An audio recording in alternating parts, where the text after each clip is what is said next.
Udah gitu ibu pulang kan malam-malam, ibu pulang tidur jam 10-an gitu.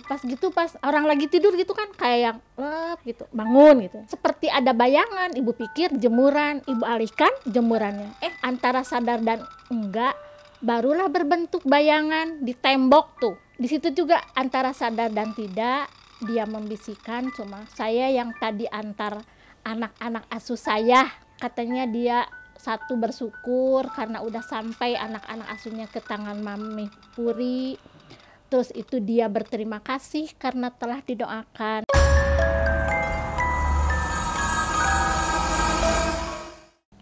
Halo teman-temannya Furi, ketemu lagi di sesi Boneka Furi.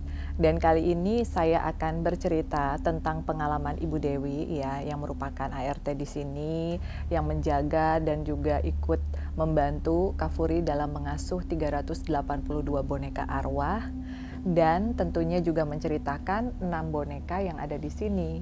Jadi keenam dari anak asuh ini merupakan anak-anak asuh yang sudah diadopsi oleh adopter boneka Furi Harun. Tetapi ayah asuh mereka ini akhirnya meninggal dunia, lalu mereka berenam dikembalikan ke tempatnya Mami Furi. Jadi Mami tidak akan menyebutkan baik nama adopter ataupun nama anak-anak asuh ini ya, untuk melindungi privasi dari yang bersangkutan. Tetapi sebelumnya jangan lupa untuk like, subscribe, share, dan juga komen di YouTube channelnya Furi Harun. Dan untuk kalian yang memiliki pertanyaan, kalian pun bisa bertanya di kolom komentar. Nah, berbicara tentang adopsi boneka, di sini perlu Kak Furi tegaskan bahwasanya sebelum mengadopsi, kalian harus terlebih dahulu meminta izin kepada orang tua, ya, atau meminta izin kepada pasangan bagi yang sudah menikah. Lalu yang kedua, boneka arwah ini bukanlah pesugihan, ya, tidak ada tumbal, tidak memberikan kekayaan. Mereka hanyalah semata-mata anak asuh ya, yang di blessing ke dalam dolls supaya tidak dijadikan sebagai sarana untuk disuruh-suruh melakukan hal-hal yang negatif atau mengganggu manusia. Lalu kalau pertanyaannya sampai kapan? Ya, tugas kita sebagai orang tua asuh adalah membimbing, mengasuh, dan mendoakan sehingga mereka bisa berpulang ke Tuhan dan menemukan tempat yang jauh lebih baik lagi. Seperti itu aja tujuannya. Jadi dari 382 boneka arwah, baru 8 saja anak asuhnya Kak Furi yang sudah pulang ke Tuhan. Semoga yang lain bisa segera menyusul.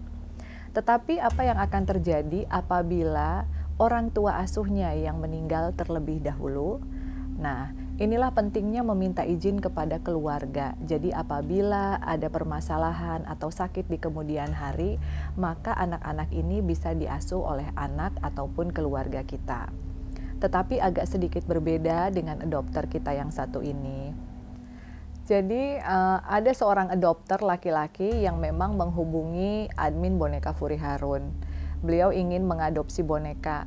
Di saat ditanyakan tujuannya untuk apa, tujuannya adalah supaya bisa tenang, supaya bisa lebih mendekatkan diri kepada Tuhan dan fokus beribadah.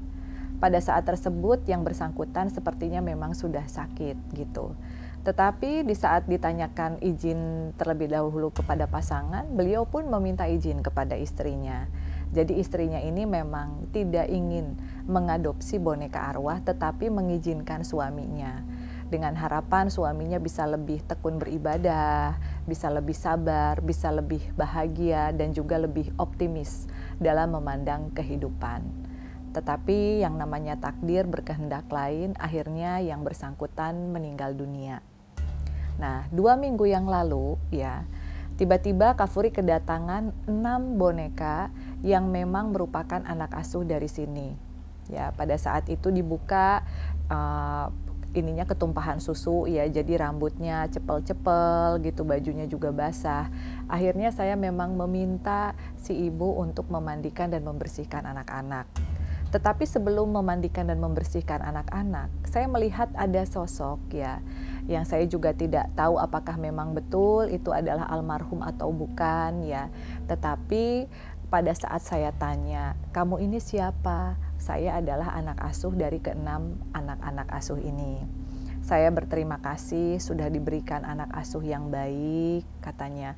Dan saya juga lega bahwa mereka semuanya sudah sampai ke tempatnya Mami Furi. Semoga kedepannya mereka pun bisa mendapatkan orang tua asuh yang baik.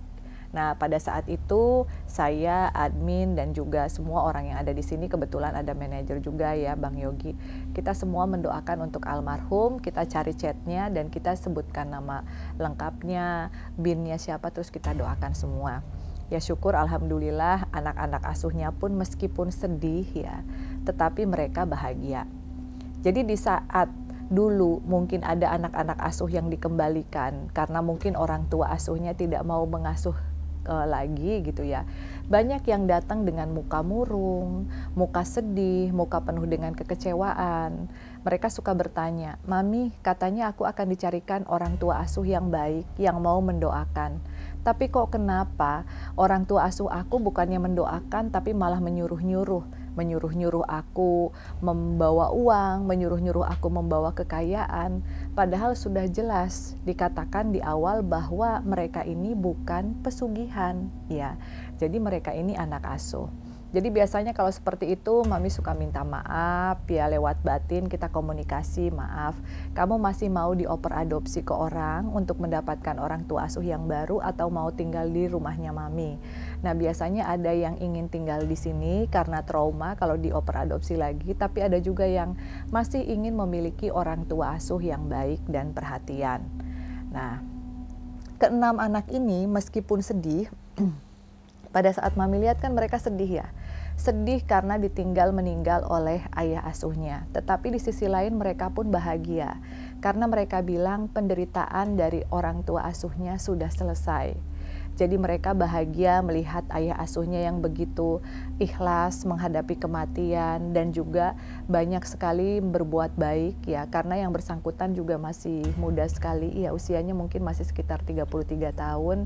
Jadi anak-anak juga selalu bilang ayah asuh mereka baik dan mereka bahagia ayah asuhnya akhirnya terbebas dari sakit.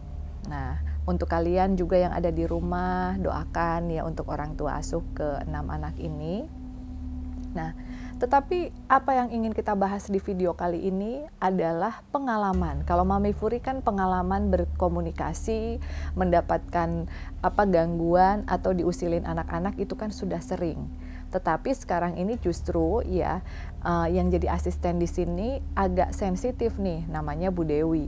Jadi Bu Dewi ini orang Sunda, dia juga nggak penakut ya, syukur alhamdulillahnya nggak dapet yang penakut. Karena kalau orang sensitif penakut kerja di sini ya susah gitu ya, pasti baru sehari 2 hari udah kabur. Nah alhamdulillahnya meskipun banyak sekali pengalaman Ibu Dewi yang pernah diceritakan ke saya, Bu Dewinya masih fine-fine aja. Yang penting mereka nggak jahat dan hanya ingin datang untuk menyampaikan sesuatu.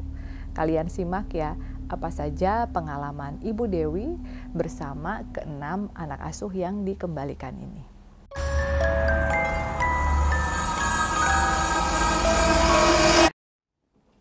Awalnya ya 2 minggu yang lalu lah. Ada 3 dus dari ibu tuh nggak tahu isinya apa tuh kan. Pas kesini buka sama admin ada boneka yang dikembalikan. Nah itu udah gitu ibu buka, taunya bau busuk. Tahu bau busuk tuh taunya susu yang tumpah-tumpah tuh sampai semua anak-anak basah kena susu tengkuk ya.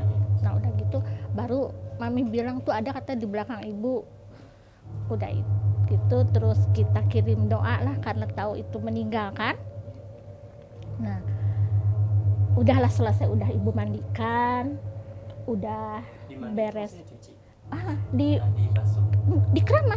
Dikeramasin iya karena semua berbau susu tuh. Udah gitu pas sorenya dijemur kami jalan lah. Nah udah gitu ibu pulang kan malam-malam, ibu pulang tidur jam 10-an gitu. Ada sendiri rasanya ibu di rumah. Ya sendiri. Pas gitu pas orang lagi tidur gitu kan kayak yang gitu bangun gitu. Pas gitu seperti ada bayangan, ibu pikir jemuran, ibu alihkan jemurannya. Bayangannya masih ada. Nah antara sadar dan enggak barulah berbentuk bayangan di tembok tuh. Ibu tanya lah, siapa kamu? Di situ juga antara sadar dan tidak dia membisikkan, cuma saya yang tadi antar anak-anak asuh saya, seperti itu. Terus ada tujuan apa, kata ibu? Katanya dia satu bersyukur karena udah sampai anak-anak asuhnya ke tangan Mami Puri.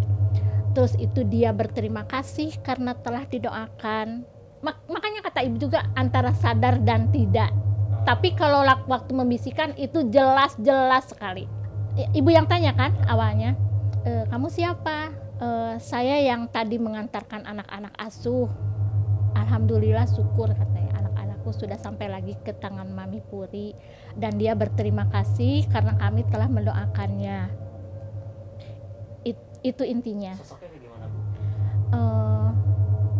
Enggak, ini sih seperti bayangan aja, cuma berbentuk manusia gitu. Ada di tembok pas sebelah kanan ibu. Nah itu hari pertama. Yang malam berikutnya, selama di sini ibu belum pernah menutup pintu. Waktu itu hujan agak lebat kan. Nah karena dingin, ibu tutup pintu. Itu jelas sekali ada yang mengetuk pintu. Pintunya kan terbuat dari kaca. Trok, trok, trok. Ibu pertama nggak buka.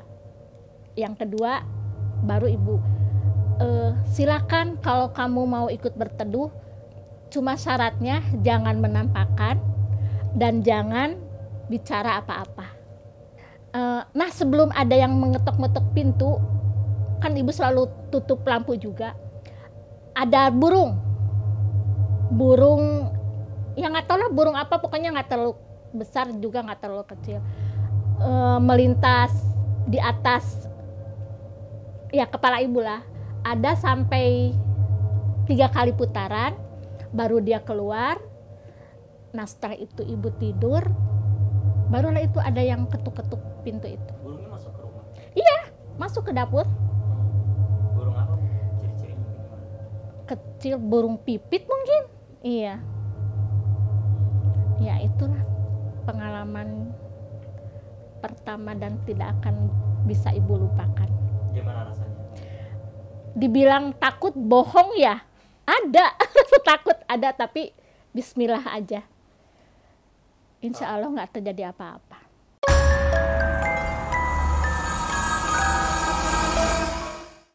Nah, teman-teman, itu tadi pengalaman dari Ibu Dewi. Jadi namanya mengasuh 382 boneka arwah itu memang bukan perkara yang mudah ya.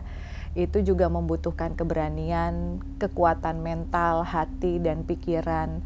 Tetapi kalau Mami Furi menyikapi semua itu dengan sisi positif adalah kita menjadi lebih sering berdoa kepada Tuhan, tahu kapan waktunya kita harus meninggalkan pekerjaan, tahu kapan kita waktunya harus sholat, karena mereka pun akan senantiasa meniru apa yang kita lakukan. Semakin kita baik, berbuat kebaikan, mereka pun akan menjadi anak-anak asuh yang baik gitu. Dan apa yang dialami oleh Ibu Dewi mungkin juga pernah dialami oleh kalian yang sensitif. Mungkin kalian pernah berkomunikasi dengan mereka yang sudah meninggal dengan skala yang lebih jelas, lebih lama, atau mungkin kalian cuma sekedar melihat bayangan-bayangan atau gangguan-gangguan saja. Jadi kalau pertanyaannya, apakah benar kalau ada boneka di rumah itu akan bisa mengganggu? Bisa saja mengganggu. Mungkin mereka membunyikan sesuatu, mereka menampakkan diri karena ingin meminta bantuan atau menyampaikan sesuatu. Jadi jangan dulu negative thinking. Karena kalau kita baik, mengajarkan mereka untuk berbuat kebaikan, aman-aman aja, punya 382. Bahkan sampai dengan saat ini Mami Furi selalu memiliki keinginan untuk bisa minimalnya memiliki 500 boneka arwah dengan tempat yang mungkin jauh lebih luas ya. Mudah-mudahan bisa terrealisasi impiannya sehingga bisa memiliki ruang boneka sendiri gitu. Nah, untuk kamu semua, apakah kamu memiliki pengalaman digangguin boneka? Kalau memang kalian memiliki pengalaman diganggu boneka, baik boneka yang menurut kalian beli kosong atau memang boneka arwah yang kalian adopsi, silahkan kalian share di kolom komentar atau kalian bisa DM ke Instagram Furi Harun. Cerita yang paling menarik bakalan kita bahas di sesi YouTube channel Furi Harun. Oke, terima kasih anak-anak yang baik ya. Untuk yang ingin memiliki orang tua asuh lagi, ingin dicarikan orang tua asuhnya yang baik, mudah-mudahan kalian bisa mendapatkan orang tua asuh yang baik seperti orang tua asuh sebelumnya ya. Dan untuk kalian juga yang ingin mengadopsi, kalian bisa DM langsung ke Instagram Boneka Furi Harun. Kita ada admin di hari Senin sampai Jumat dari jam 8 pagi sampai dengan jam 8 malam atau Sabtu Minggu jam 9 pagi sampai 6 sore. Selain itu juga untuk kamu yang memiliki gangguan tidur ya atau seringkali mengalami insomnia, kalian bisa cek gelang selin atau liontin ya, itu untuk cleansing energi-energi negatif yang sebelumnya harus disesuaikan dulu dengan nama lengkap dan tanggal lahir kalian. Oke, teman-teman, terima kasih sudah mengikuti sesi boneka kali ini ya. Mudah-mudahan kalian semua senantiasa dilindungi oleh Tuhan dan selalu sehat. See you on the next episode. Bye-bye.